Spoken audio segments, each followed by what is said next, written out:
Cholesterol இருக்கா, thyroid பிரச்சனை இருக்கா, நமக்கு பிளட் பிரஷர் அதிகமா இருக்கா, மலச்சிக்கல் இருக்கா, இந்த மாதிரி இருக்கக்கூடிய சமயங்கள்ல கட்டாயமாக தாராளமாக நீங்க தர்பூசணி எடுத்துக்கலாம். கோடை காலத்துல வெயில சமாளிக்க ஈஸியா நம்ம குளுகுளுன்னு இருக்கிறதுக்கு தர்பூசணி பெஸ்ட்டுங்க. இதுல முக்கியமாக வயிறு சம்பந்தப்பட்ட பிரச்சனை, அல்சர் பிரச்சனை இருக்கு, வயிறு எரிச்சல் இருக்கு அப்படின்னா நீங்க தர்பூசணியை தாராளமாக எடுத்துக்கலாம். இதுல இருக்கக்கூடிய அமினோ ஆசிட் சிட்ருலின் மெயினா பாத்தீங்கன்னா இதுதான். இது நிறைய பிரச்சனைகளை நம்ம உடல்ல இருந்து தீர்க்குது. இரத்த நாளங்களை விரிவடைய செய்யுது. அதாவது இரத்த ஓட்டம் சரியா இல்லாம ஹை பிளட் பிரஷர்னால நமக்கு பிளட் சர்க்குலேஷன் குறைய ஆரம்பிச்சிருக்கு அப்படின்னா ஆர்ட்ரிஸோ வெயின்ஸோ, ஸோ இந்த மாதிரி பிளட் வெசல்ஸ் நமக்கு சுருக்கம் ஏற்பட்டு இருந்துச்சுன்னா அது நமக்கு விரிவடைகிறதுக்கு தர்பூசணி பயன்படுது.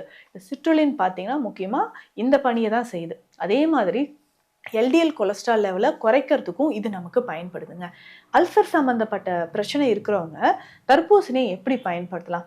தர்பூசணி அப்படின்னு சொல்றது நிறைய நீர்ச்சத்து இருக்கக்கூடிய ஒரு பழம். நீர்ச்சத்து, நம்ம நிறைய நீர் குடிச்சுக்கிட்டே இருக்கிறோம் அப்படின்னாலும் நமக்கு உடல்ல சத்துக்கள் இருக்காது, எலக்ட்ரோலைட்ஸ் இருக்காது. அந்த எலக்ட்ரோலைட்ஸ் நார்மலா இருந்தா மட்டும்தான் நம்ம வெயில் காலத்திலயும் ஆக்டிவா நம்மளால இருக்க முடியும். சத்துக்கள் உடல்ல அதிகமா பேணி காக்கிறதுனால மட்டும்தான் ஆக்டிவா இருக்க முடியும். தண்ணியே குடிச்சிட்டு இருந்தாலும் அதுல சத்துக்கள் இல்லாதனால, எலக்ட்ரோலைட்ஸ் இல்லாதனால சோர்வாகத்தான் நம்ம இருப்போம். ஸோ அதனால ஒரு நாளைக்கு 2-3 பீஸ் அளவுக்கு நம்ம தர்பூசணி சாப்பிடலாம். கொஞ்சம் ஒரு பீஸ் சாப்பிட்டாலே வயிறு ஃபுல்லா ஏதோ தண்ணி இருக்கிற மாதிரியே ஒரு ஃபீல் ஆகும் இல்லைங்களா?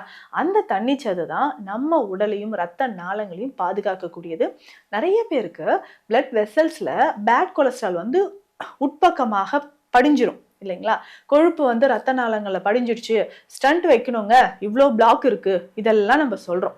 இது எல்லாமே நமக்கு சரியாகிறதுக்கு நம்ம என்ன பண்ணலாம்னா தர்பூசணி ரொம்ப ரொம்ப உங்களுக்கு சிறந்தது.